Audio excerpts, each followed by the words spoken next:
Hey guys, this is a pre-recorded team ranked match on Lipany. We've got an abbasid and Mongol opponent, and we have an English teammate playing against Russian OKO, and we have got Lucario AoE on our team. Um, so 2v2, definitely aggression is the name of the game. Trying to boom too much on 2v2 can be really difficult because there's a strong chance you're not going to get hit by just one player, but by two.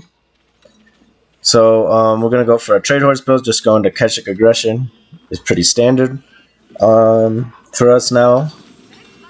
And just an Uvu. Nice little spawn here. We got gold protected. Uvu's not necessarily protected, but our first production building will be. We're just running around picking up some sheep here. And we were communicating. We weren't like pre-made, but he was communicating to us that he wanted to rush the abbasid player, which I think is a good move. Mongol is fairly susceptible to an early rush because they don't really have, your typical defenses. But delaying that abbasid boom, forcing the barracks, forcing an archery range, getting him off a stone early, delaying that second and third TC as much as possible is definitely a priority. And so that's kind of what we're going to do. And we were kind of ready to transition into Mongols after the first few spearmen or archers come out. So that's just kind of our game plan at this point.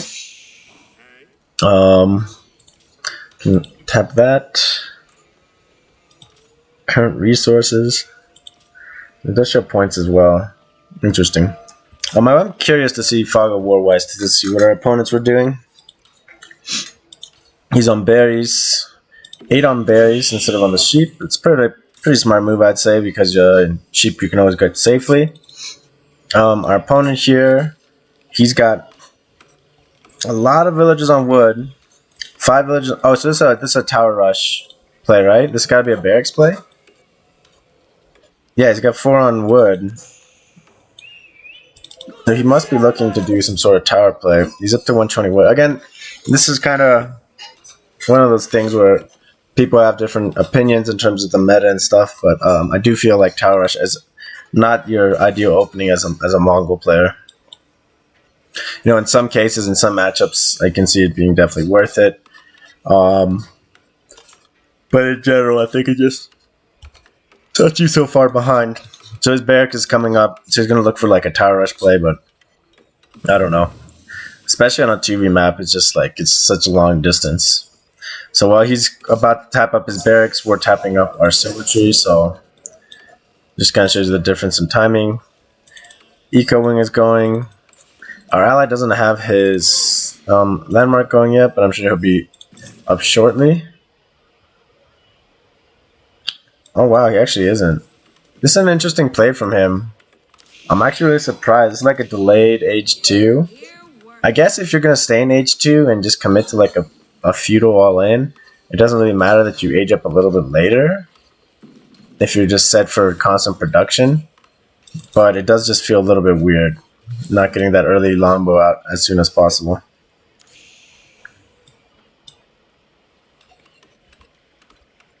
Okay, so this is a really weird play. Now he's dropping a stable, so he's going barracks and stable. So this is definitely not a very refined build order by our opponent here. And then he's tapping up with 5 on the silver tree. He's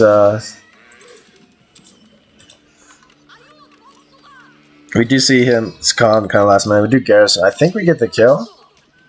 We do get the kill, okay, which is nice. Silver tree's gonna tap up. Stable's almost done. Or halfway done. And our opponent and our ally is just looking to start aging up now. I mean, I guess he's ahead of the Mongol player, but yeah, at the same time, just very strange kind of plays. And a tower going out on his gold. Okay, so yeah, weird kind of plays by our opponent here. Definitely not what I would recommend. This is slowing you down significantly in your build. And he's making a scout immediately from his stable. Okay, really kind of weird. If I had gone for like a horse rush on him, I definitely could have set him back a pretty good amount. But yeah, just kind of a weird deal there. Not sure why he's doing that build. and we're getting our couple going, and we were sending him towards the Mongol player, but we were scouting over here. We're looking for the stone, and now that we found the stone, we are going to reroute these Keshik over to the stone. So it's a little bit of a shift click right here. So Khan's going to stick around and kind of harass this, and the big key is really just slowing down the abbasid stone, because he's got ecoing. Yeah, so he's only going to need, well, it says 350, but I know he needs less than that. I think he needs like 250. So the window here to shut him down is fairly small. Not a lot of play. But the Keshiks are almost on the way. Scout is also accompanying, and 2 more Keshiks following him behind that.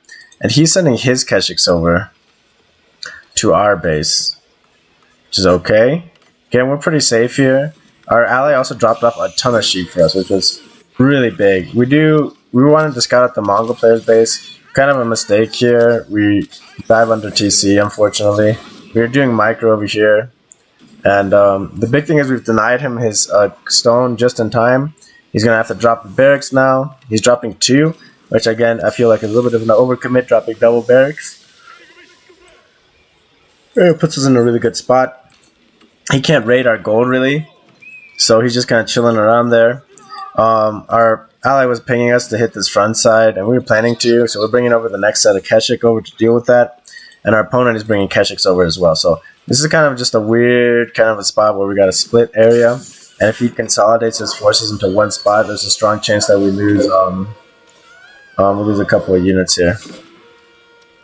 So our Keshik does find his Khan here. We do dive on the TC a little bit, which is a little bit unfortunate. And then again, Spearman here. And he's kind of massing these spearmen. We do set this mining camp on fire, which is nice. Kind of cheap some more resources and gift us a little bit of resources there. And our opponent, or our ally, is starting to stream units across. Again, it's really late. If he had a bigger mass of longbows, he could really help my Keshik to sit and hold this. But as it is, with only three longbowmen, we're not really able to do much here.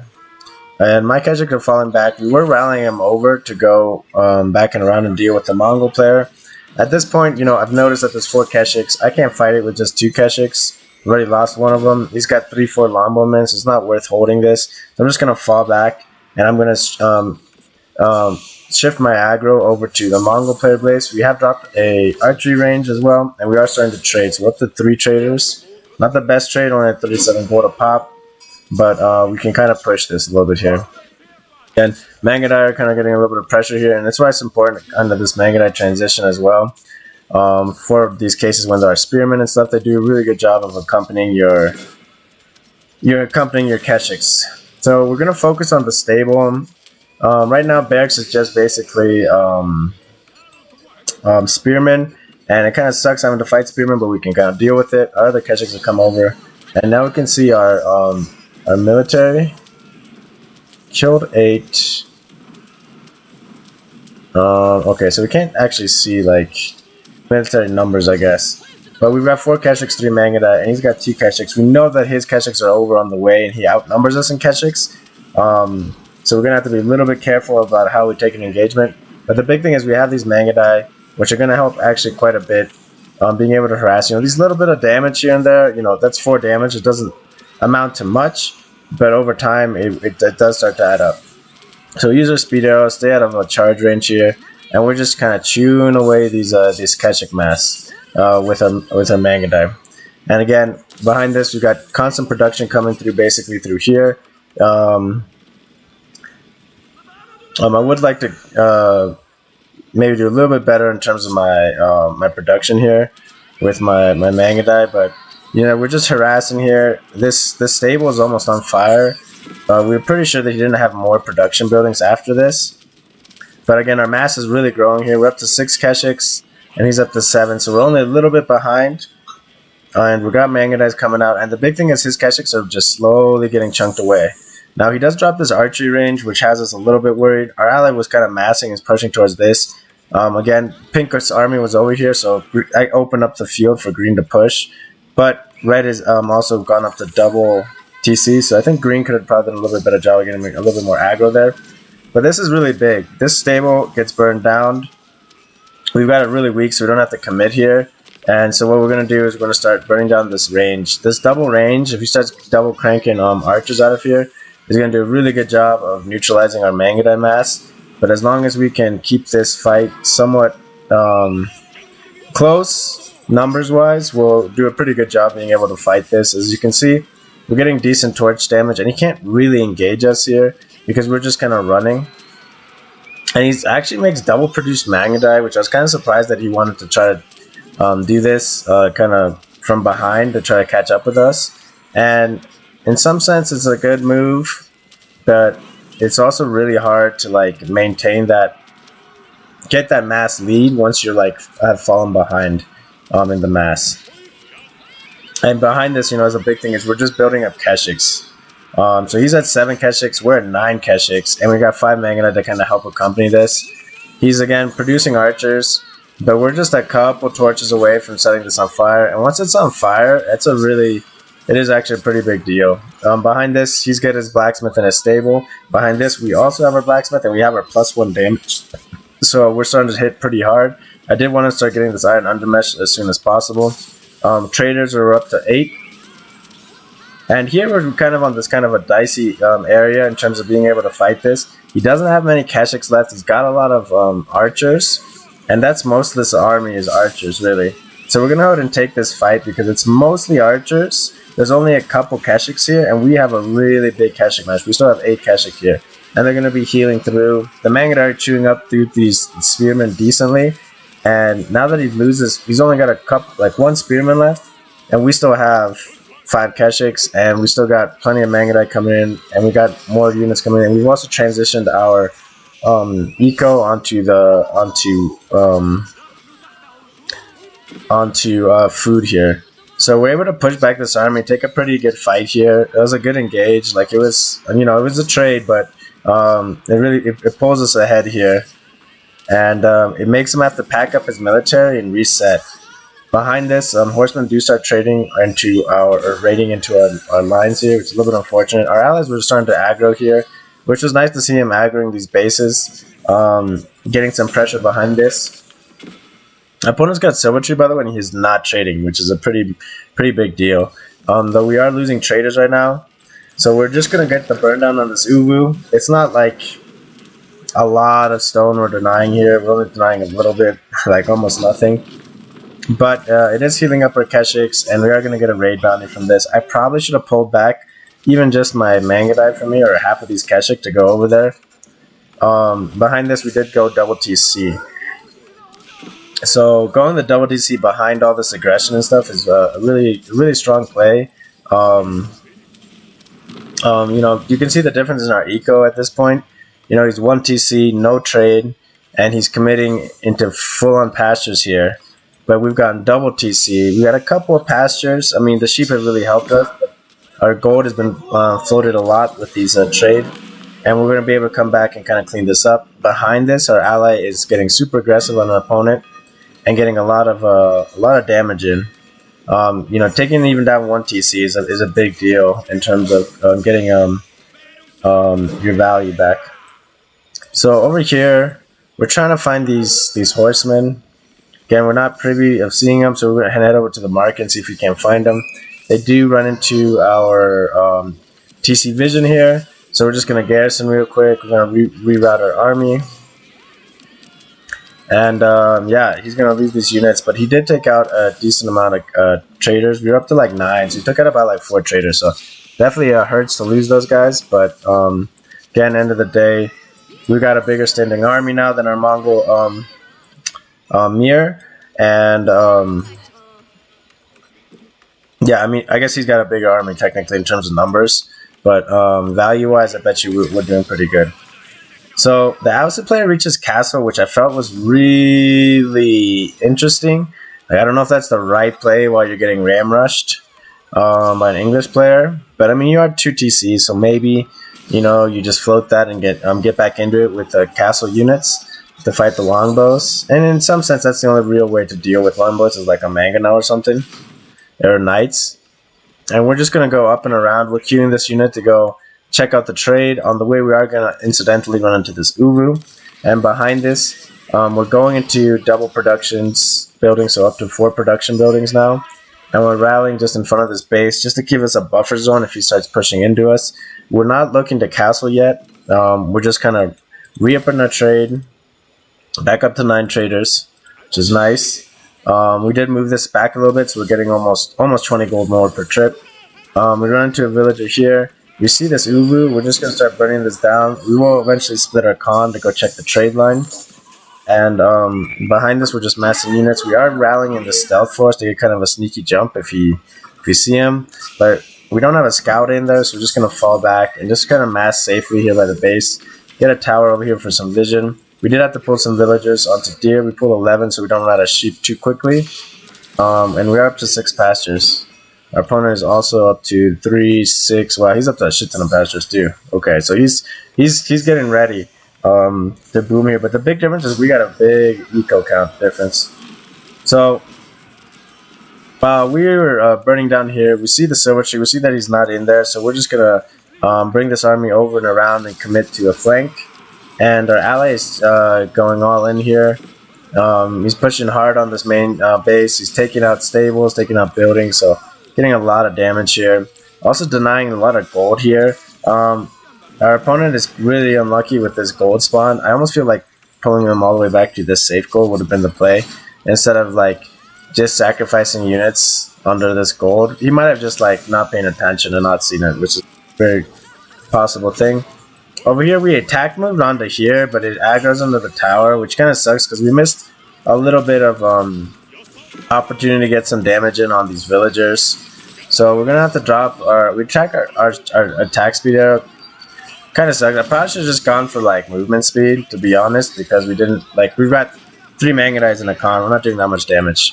And behind this, we're just rallying a force here, just in case we get a counterattack from the Mongol player. And you know, we're just hit these villagers on gold, wrapping around, just trying to help our ally here, just get some mass and numbers. Behind this, we can age up, and we're going to drop off a bunch of food here and age up here. We still got 800 food floating, and we still got 12 villagers on food, so and they're on deer. Well, I guess the deer's running out, but there's still a decent amount. And we pull this second mass to come over and around to hit this wood line, because I figured he was still on this wood line. And while we do that, we're going to bring these this unit over and around. We just want to hit this big pocket of woodline villagers, because it's a lot of eco damage here if we can get it concreted. And so we're also now castle age, which puts us ahead of the Mongol player as well as our ally, who's all in on feudal right now. And again, we can't stay here too long because of these spearmen here, and we really want to get our upgrades.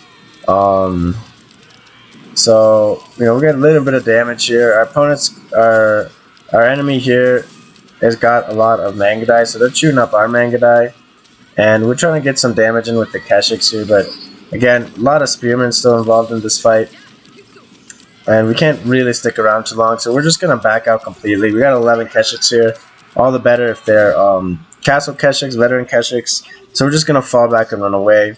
And the Mangadai are kind of catching up to us here, so it's going to take a little bit for us to run away, especially with the con given the move speed bonus. The spearmen are catching up to our Keshiks. So, but again, while they're distracted with trying to deal with us, the Mongol player kind of gets a vendetta against this force. I guess he's really abandoning his ally, who's still got rams coming to the front of his base. So, you know, it's just kind of a trade-out. I lose these Keshiks. I turn on the Mangadai, but I see that the spearmen are still here, so I'm going to just keep running. And I'm massing up another force. But I've got Steppe Lancers on the way. I've got veteran Keshiks, and we're getting more units, and we're getting a whole bunch of archery ranges up.